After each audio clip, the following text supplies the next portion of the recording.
যেমনটা তোমরা আগের ভিডিওতে দেখেছো, আমরা একটা পেট্রোল পাম্পে দাঁড়িয়েছিলাম। তো তারপরে একটু খিদে পেয়ে গেল।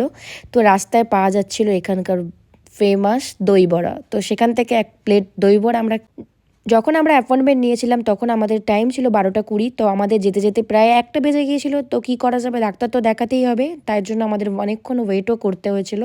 তো যাই হোক, এখন পৌঁছে গেলাম ডাক্তারখানায়, আর আমি এখানে বসে আছি হুইল চেয়ারে। দেখে কেমন লাগছে? আমার তো খুব হাসি পাচ্ছিল, কারণ আমি কোনোদিন এরকম হুইল চেয়ারে বসিনি।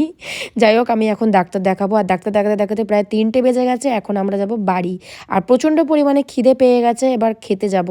আর বাইরে বেরিয়ে দেখি এত পরিমাণে বৃষ্টি হচ্ছে না, বলে বোঝানো যাবে না। এই যে দেখো বৃষ্টি এমন অবস্থা। তো তারপরে চলে গেলাম একটা রেস্টুরেন্টে, যেখানে আমরা প্রায় টাইম এখানে এসে যাই। এটা নিয়ে আমাদের 2 নম্বর যাওয়া হলো। আর বাইরে অঝরে বৃষ্টি হচ্ছে, আর এখন আমরা খেতে পৌঁছে গেছি। আর এখানে আসার পরে আমার এত ভালো লাগে, খুবই মজা লাগে। তো আমরা এখন বসে ওয়েট করছি কখন আমাদের খাবার দেবে। তো এই যে খাবার দিয়ে দেবে এবারে, আমাদের খাবার দিয়েও দিয়েছে, খেয়ে নিলাম।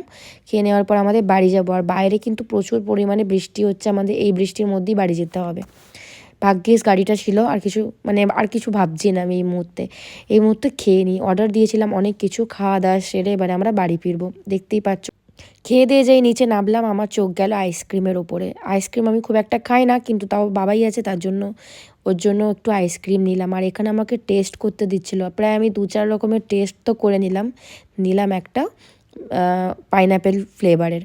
যাই হোক, আইসক্রিম খেয়ে এবার আমরা বাড়ি ফিরছি। আর দেখতে পাচ্ছ বাইরে কতটা বৃষ্টি, আর বৃষ্টি হওয়া মানে এই শহর কলকাতার রাস্তার মধ্যে এত জল জমে যায়। চলো তোমাদের দেখাই, মনে হবে যেন সমুদ্রটাই আমার হাতের গোড়ায় চলে এসেছে। এই যে দেখতে পাচ্ছ।